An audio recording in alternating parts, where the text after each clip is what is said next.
এখন চলছে প্রচন্ড গরম। এই গরমে কিন্তু মাছ মাংস একদমই ভালো লাগে না। তো এই গরমে আমি নিয়ে আসছি ডাল এবং ঢেঁড়সের একটা নিরামিষ রেসিপি।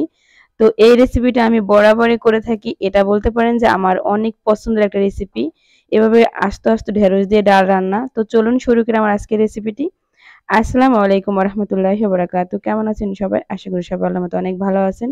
আমরা আলহামদুলিল্লাহ অশেষ রহমতে অনেক ভালো আছি। তো প্রতিদিনের মতো একটা রেসিপি নিয়ে আপনাদের মাঝে হাজির হলাম। তো আজকে আমি রান্না করব ঢেঁড়স দিয়ে ডাল রান্না। তো এখানে দেখুন আমি ঢেঁড়সগুলো নিয়ে নিয়েছি। ঢেঁড়সগুলো একদম কচি ফ্রেশ। আর এগুলো আমাদের ক্ষেতেরই ঢেঁড়স। আর অবশ্যই কিন্তু এভাবে কেটে নিচ থেকে আর নিচে এবং সামনে থেকে কেটে দেখবেন ভিতরে পোকা আছে কিনা। যেটার পোকা আছে সেটা কিন্তু দেখা যাবে। আর যেটা সন্দেহ মনে হবে সেটা একটু চিড়ে নিবেন। আমি কিন্তু সবগুলো খুব সুন্দর করে একদম চেক করে নিয়েছি। পোকা থাকলে কিন্তু ওটা নিবেন না। এরপরে আর যা লাগে সবকিছু রেডি করে নিয়েছি। এখানে আমি নিয়ে নিয়েছি ডাল ১ বাটি। ডালটাকে আমি খুব সুন্দর করে ধুয়ে পরিষ্কার করে নিয়ে নিয়েছি। তো ডালটা সবার আগে আমি এখানে দিয়ে দিলাম। এই রান্নাটা কিন্তু আমি সবসময় হাতে মেখে রান্না করি। এখানে আমি নিয়ে নিলাম বেশ কিছুটা পেঁয়াজ কুচি। তো আপনারা এভাবে এই ডাল ডাল দিয়ে ঢেঁড়স রান্নাটা হাতে মেখে করে খেয়ে দেখবেন। তো এরপর এখানে আমি দিয়ে দিলাম একটা রসুন এভাবে ছেঁচে নিয়েছি আমি। এখানে আমি দিয়ে দিলাম আদা বাটা। তো খুবই অল্প কিছু উপকরণে আমি রান্না করব। তো এরপর আমি এখানে দিয়ে দেব স্বাদমতো লবণ। তারপর এখানে আমি দিয়ে দেব হলুদের গুঁড়া। আমি কিন্তু হলুদের গুঁড়া কিন্তু আপনি অবশ্যই বুঝে শুনে দিবেন। কারণ ডালে এমনিতেই হলুদ কম খায়। যেহেতু আমি এখানে ঢেঁড়স দিব সেজন্য আমি একটু বাড়িয়ে দিব যাতে ঢেঁড়সের কালারটা ঠিক হয়ে যায়। আর একটু কালারের জন্য আমি এখানে 1/2 চামচ পরিমাণ মরিচের গুঁড়া দিয়েছি। আপনারা চাইলে এটা স্কিপও করতে পারেন কারণ আমি এখানে কাঁচা মরিচ দিব। এরপর এখানে আমি দিয়ে দিলাম ধনিয়ার গুঁড়া, ভাজা জিরার গুঁড়া, সামান্য পরিমাণে একটু গোলমরিচের গুঁড়া। তো এগুলো দিয়ে এরপর এখানে আমি দিয়ে দেব তেল। তেলটা দিয়ে কিন্তু আমি খুব সুন্দর করে হাতে এই মসলাটাকে খুব সুন্দর করে মেখে নেব ডালটাকে।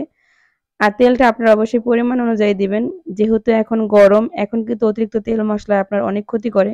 আমি খুবই অল্প কিছু মসলা দিয়েই কিন্তু এই রান্নাটা তৈরি করলাম। দেখুন আমি আর কিছু এখানে দিব না। এখন খুব সুন্দর করে এই ডালটাকে হাতে মেখে নেব। আপনারা অবশ্যই কিন্তু হাত দিয়ে খুব সুন্দর করে মেখে নেবেন। আর আমি এখনো কিন্তু কাঁচামরিচটা দেই নাই। কারণ কাঁচামরিচটা আমি পরে দেব। এখন দিলে যাদের হাত পুড়ে তাদের কিন্তু হাত পুড়তে পারে। তো আপনারা পরে দিলেও চলবে সমস্যা নাই। তো দেখুন আমার ডাল মাখা হয়ে গেছে। এখানে আমি দিয়ে দেব পানি। তো পানিটা আপনি যদি একটু হালকা, হালকা ঝোল রান্না করেন আমার মতো তাহলে একটু পানিটা বাড়িয়ে দিবেন। আর যদি একদম চড়চড়ি রান্না করেন তাহলে আরেকটু পানি কমায়ে দিবেন। তো দেখুন আমি এতটুকু পরিমাণ দিয়েছি। যে বাটিটা নিয়েছিলাম ওই বাটির আমি ২ বাটি পরিমাণ পানি দিয়ে দিয়েছি। তো দেখুন আমার ডালটা কথা বলতে, বলতে চুলায় দিয়ে দিয়েছি। ডালটা সেদ্ধ হয়ে গেছে। এই পর্যায়ে আমি এই ঢেঁড়সগুলো দিয়ে দিলাম। আর ঢেঁড়সগুলো কিন্তু ডালের সাথে মেখে দিবেন না। তাহলে কিন্তু ঢেঁড়সগুলো একদম গলে যাবে। আর ঢেঁড়সের কালারও চেঞ্জ হয়ে যাবে। ঢেঁড়স কিন্তু খুব একটা সময় লাগে না সেদ্ধ হইতে আমরা কিন্তু জানি। ঢেঁড়স অল্প সেদ্ধ হলেও খাওয়া যায়। এখন আমি ঢেঁড়সগুলো দিয়ে ঢাকনা দিয়ে ঢেকে দেব। আমার এই রান্নাটা কিন্তু ঢেঁড়সের কালারটা একদমই চেঞ্জ হবে না। খুব সুন্দর কালার থাকবে একদম সবুজ, সবুজ। আর আমি এই পর্যায়ে কিন্তু ৪-৫ টা কাঁচামরিচ একটু চিড়ে, চিড়ে তারপরে দিয়ে দিলাম।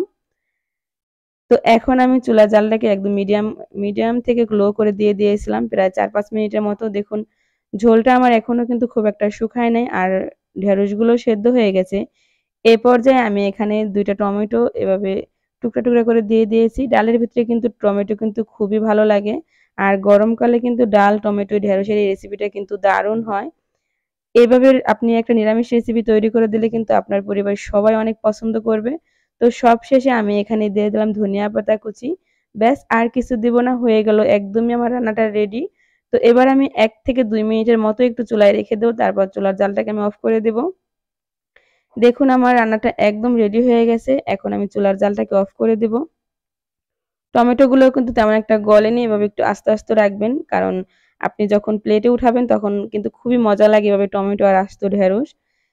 তো আমি চুলার জালটাকে অফ করে দিয়ে একদম আমার রান্নাটা রেডি হয়ে গেছে। দেখুন দেখতে মাশাআল্লাহ অনেক সুন্দর হইছে। আপনারা যারা এভাবে রান্না করে খেয়েছেন তাদের তো আর বলতে হবে না যে এটা কি পরিমাণে টেস্ট হয়। আপনারা এভাবে রান্না করে রুটি, ভাত যা কিছুর সাথে খেতে পছন্দ করেন, পরোটা, আপনারা এভাবে নিমিষেই তৈরি করে কিন্তু খেতে পারেন। এটা খুবই সহজে একদম বলতে পারেন অল্প কিছুক্ষণ সময়ের মধ্যেই সুন্দর একটা রেসিপি তৈরি হয়ে যায়।